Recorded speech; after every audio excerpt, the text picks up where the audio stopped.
जी, तो शुरू करते हैं आज का लेक्चर।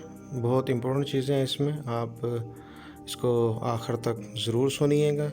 जी, सबसे पहली बात है साइंटिफिक सिग्निफिकेंट फिगर। अब सिग्निफिकेंट कोई भी आप मेजरमेंट लेते हैं तो वो उस मेजरमेंट में जो डिजिट्स आते हैं वो एक्चुअली सिग्निफिकेंट होते हैं। ठीक है, अब सिग्निफिकेंट फिगर दो हिस्सों पर मुश्तमिल है, एक है एक्यूरेट और दूसरा है डाउटफुल हिस्सा। अब डाउटफुल की हम बात करते हैं। डाउटफुल हम कह सकते हैं कि डाउटफुल डिजिट जो है वो अनसर्टेनिटी भी हो सकती है, एब्सोल्यूट अनसर्टेनिटी भी हो सकती है, या फिर उसे लीस्ट काउंट भी कहते हैं। ये जैसे कि आप देख रहे हैं यहाँ पर मेजरमेंट ली गई है और ये जो वैल्यू है 3.4 और 3.5 है, तो इसमें 0.4 और 0.5 में के दरमियान जो है वो अनसर्टेनिटी है। ठीक है, डाउट है। और कितना डाउट है इसको अगर हम देखें तो हमारे पास ये कैलकुलेशन जो अपीयर होती है वो 0.1 है। तो 0.1 जो है ये डाउट भी है और साथ में इसको हम कह सकते हैं कि ये मीटर रॉड का लीस्ट काउंट भी है। अब आगे ये एक मिसाल देखें, इसमें ये क्रिकेट पिच है, इसकी मेजरमेंट दिखाई गई यहाँ पर। अगर हम देखें तो इसकी जो टोटल लेंथ होती है वो 22.56 मीटर होती है। तो यहाँ पर आखिर पे जो 6 है इसमें अनसर्टेनिटी है, इसमें डाउट है। ये 22.55 भी हो सकता है, 22.57 भी हो सकता है, यानी कि 5, 6 और 7। तो ये 6, 5 भी हो सकता है और 6, 7 भी हो सकता है। तो ये इसमें डाउट है। ठीक है, अगर दूसरी तरफ देखें तो ये 17.68 मीटर है। ये दो क्रीज के दरमियानी फासला होता है, बॉलिंग एरिया होता है। तो इसमें भी आप देखें 7, 8 और 9 ये डाउटफुल हैं। इसी तरह अगर हम विड्थ देखें तो ये 3.66 मीटर दी गई है। तो इसमें भी आप देखें तो ये 2, 5, 6 और 7 ये डाउटफुल है। तो इसी तरह हम अगर इसकी डेफिनेशन की तरफ चलें तो सिग्निफिकेंट फिगर जो है वो उसको हम यूँ डिफ़ाइन कर सकते हैं कि एक्यूरेटली नॉन डिजिट और फर्स्ट डाउटफुल डिजिट। अब जैसे कि ये नीचे मिसाल दी गई है 3.45, तो इस मेजरमेंट को अगर हम, या ये जो मेजरमेंट जो फिगर दिखा रही है इसका अगर हम बगौर जो है वो मुतालिया करें तो इसमें अगर 3.4 जो है ये हमारे पास एक्यूरेटली नॉन डिजिट्स हैं, तो डाउटफुल जो है वो हमारे पास 5 है। ये 6 भी हो सकता है और ये 7 भी हो सकता है। तो इसका डाउटफुल डिजिट, तो डाउटफुल डिजिट जो है वो एक लीस्ट काउंट भी हो सकता है। मतलब लीस्ट काउंट जो किसी भी इंस्ट्रूमेंट का वो डाउटफुल डिजिट होता है या वहीं से डाउट शुरू होता है। अच्छा जी, अब किसी मेजरमेंट में जो होते हैं सिग्निफिकेंट फिगर उनकी बात करते हैं। 1 से लेकर 9 तक जो है ये सिग्निफिकेंट फिगर होते हैं, जबकि 0 के ऊपर जो है ये डाउट होता है कि ये है या नहीं है। पहला रूल देखते हैं जिसमें 0 जो है वो सिग्निफिकेंट होगा अगर दो सिग्निफिकेंट डिजिट्स के दरमियान होगा। जैसे ये मिसाल दी गई है तो इन दोनों में साल के अंदर 12.05 और 15.07 इन दोनों के दरमियान में 0 है, तो ये 0 जो है ये सिग्निफिकेंट होगा। ठीक है, अब नेक्स्ट रूल की तरफ चलते हैं कि जब 0 जो है वो left of the significant figure हो तो उसमें जो है, जैसे ये मिसाल देख रहे हैं आप 0.00467 और 0.202.59, इन बोथ केसेस जो है ये 0 जो है ये नॉन सिग्निफिकेंट फिगर है, यानी कि ये सिग्निफिकेंट नहीं होंगे, इनको काउंट नहीं किया जाएगा। अगर हम आप चलते हैं रूल सी की तरफ, सी रूल जो है ये बड़ा अहम है। इसमें हो भी सकता है सिग्निफिकेंट 0 और नहीं भी, यानी कि अगर लेफ़्ट साइड पे होंगे, राइट साइड पे अगर 0 होंगे तो वो सिग्निफिकेंट हो भी सकते हैं और सिग्निफिकेंट नहीं भी। अगर हम देखें तो ऊपर जो दिया हुआ है in decimal fraction 0 to the right of significant figure are significant, जैसे कि 3.570 या 7.4000 दिए गए हैं, तो ये सिग्निफिकेंट है। अब नॉन सिग्निफिकेंट क्या होते हैं? नॉन सिग्निफिकेंट एक्चुअली डिपेंड करता है कि आपके पास मेजरिंग इंस्ट्रूमेंट क्या है या आपका लीस्ट काउंट क्या है। तो लीस्ट काउंट के ऊपर डिपेंड करता है कि जी राइट साइड पे जो 0 है वो सिग्निफिकेंट होगा कि नहीं होगा। अब यहाँ पर नीचे अगर ये मिसाल देखें तो ये 0 दी गई है।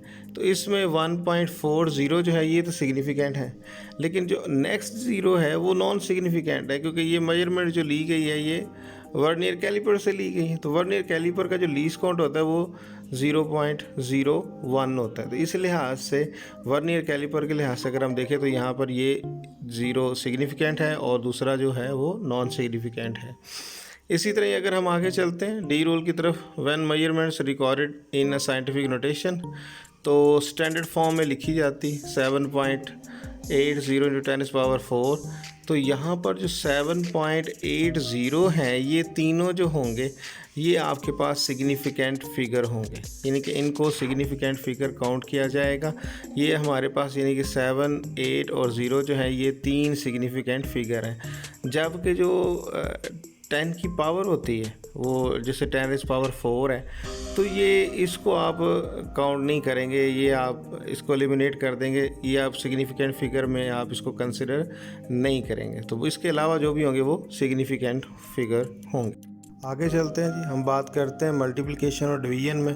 तो मल्टीप्लिकेशन और डिवीजन में जो है वो रिज़ल्ट जो भी होगा वो in accordance with the least accurate factor होगा, यानी कि जितनी भी आपको वैल्यूज़ दी गई होंगी उसमें जो सबसे लीस्ट एक्यूरेट वैल्यू होगी उसके मुताबिक आंसर लिखा जाएगा। जैसे कि ये मिसाल है आप देख रहे हैं यहाँ पर, तो इनमें सबसे जो लीस्ट एक्यूरेट है वो 3.64 इंटू 10⁻⁴ है। तो लिहाजा रिज़ल्ट भी जो है वो इसी के हिसाब से लिखा जाएगा। आगे हम चलते हैं एडिशन और सब्ट्रैक्शन में, तो उसमें भी जो है वो रिज़ल्ट जो है वो in accordance with the least accurate factor.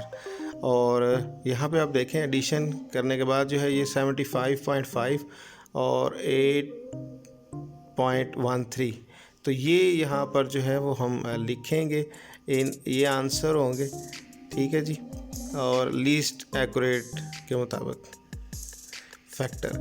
तो यहाँ पर ये आपके सामने है जी रिजल्ट्स, और इसी तरह ही इन्हीं चीज़ों को हम फॉलो करेंगे एडिशन और सब्ट्रैक्शन में भी। सब्ट्रैक्शन में भी यही चलेगा। आगे जी राउंडिंग ऑफ जो है वो डिजिट, ये 3 रूल हैं, इन रूल को हम डिस्कस करेंगे जी। जैसे rounding off digit greater than 5 है, फिर लेस देन 5 है और फिर इक्वल टू 5 है। तो यहाँ पर हम जो बात करेंगे वो सबसे पहले हम बात करेंगे कि राउंडिंग ऑफ राउंडेड डिजिट जो है वो ग्रेटर देन 5। तो जब ग्रेटर देन 5 होगा तो आपने उससे प्रीवियस जो भी डिजिट होगा उसके अंदर आपने एक ज़रूर ऐड कर देना है।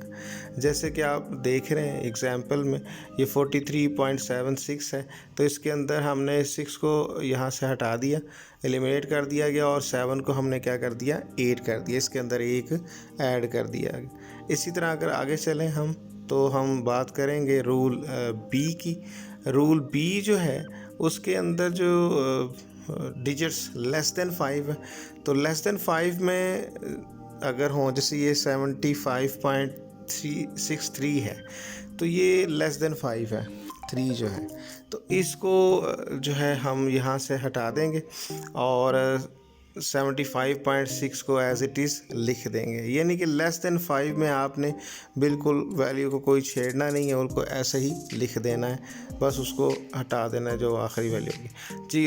रूल नंबर सी है, इसमें जो है वो बात करते हैं कि अगर इक्वल टू 5 हो जाए, तो इक्वल टू 5 हो जाए तो इसमें बड़ा 2 फिर आगे असूल बनते हैं कि आपने अगर प्रीवियस डिजिट जो है वो ऑड है, तो ऑड से आपने याद रखना है, अगर प्रीवियस डिजिट ऑड है तो फिर ऑड और ऐड, यानी कि ऑड होगा तो उसमें आपने क्या कर देना है, ऐड कर देना है।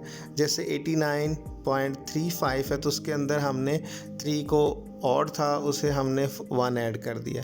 इसी तरह 63.75 है तो उसके अंदर भी हमने क्या कर दिया, एक ऐड कर दिया, तो ये 63.8 बन गया। लेकिन अगर इवन हो तो इवन, ये से याद रखने के लिए बता रहा हूँ, इवन एवं ही, यानी कि इवन में आपने कोई चेंज नहीं करना, उसको एज इट इज़ लिख देना है, बस वो जो 5 होगा उसको हटा देना। जैसे 43.25 है तो हमने 5 हटा के 43.2 लिख दिया, ठीक है, इसमें कोई हमने तब्दीली नहीं की है। अच्छा जी, आगे कुछ चीज़ें हैं जो हम डिस्कस करेंगे और नेक्स्ट लेक्चर में इसको बहुत तफसीली हम इसमें जाएंगे। इसमें एब्सोल्यूट अनसर्टेनिटी, तो least count of measuring instrument जो होता है, जैसे ये 3 लीस्ट काउंट दिए गए हैं, ये जो है वो एब्सोल्यूट अनसर्टेनिटी होती है। यानी कि मीटर रॉड की 0.1 है, वर्नियर कैलिपर की 0.01 है और स्क्रू गेज की 0.001 जो है ये एब्सोल्यूट अनसर्टेनिटी है। यानी कि एब्सोल्यूट अनसर्टेनिटी वो अनसर्टेनिटी जिससे डाउट शुरू होता है, ठीक है जी। तो ये एब्सोल्यूट अनसर्टेनिटी है और यही हमारी बहुत सारी रीडिंग में बाइस बनती है। अब आगे है फ्रैक्शनल अनसर्टेनिटी। फ्रैक्शनल अनसर्टेनिटी में ये होगा कि हमारे पास जो एब्सोल्यूट अनसर्टेनिटी होगी और जो मेजर्ड वैल्यू होगी। एब्सोल्यूट अनसर्टेनिटी आपको पता ही है, ये लीस्ट काउंट है, और मेजर्ड वैल्यू जो भी आपने रीडिंग ली है वो, इन दोनों को अगर हम डिवाइड कर देंगे तो हमारे पास जो है फ्रैक्शनल अनसर्टेनिटी आ जाएगी, ठीक है जी। ये आप देख सकते हैं, इसमें फ्रैक्शनल अनसर्टेनिटी लिखी गई है, इसको बड़े आसानी से आप समझ सकते हैं। इसके बाद अगर हम बात करते हैं तो हम बात करते हैं about percentage uncertainty. Percentage uncertainty आपने यूँ करना है कि आपने जो फ्रैक्शनल अनसर्टेनिटी है इसको 100 से मल्टीप्लाई कर दें, या फिर आप यूँ लिखें इसको कि इसके अंदर आप एब्सोल्यूट अनसर्टेनिटी को मेजर्ड वैल्यू से डिवाइड करें और 100 से मल्टीप्लाई कर दें, तो ये भी आपके पास जो है वो परसेंटेज अनसर्टेनिटी आ जाए। लेक्चर यहीं तक था जी, बहुत शुक्रिया आपने इसको देखा। आप भी सब्सक्राइब कीजिए और अगर आपने किया हुआ है तो अपने दोस्तों को भी इसके लिए कहिए ताकि आप मिल के आगे बढ़ सकें।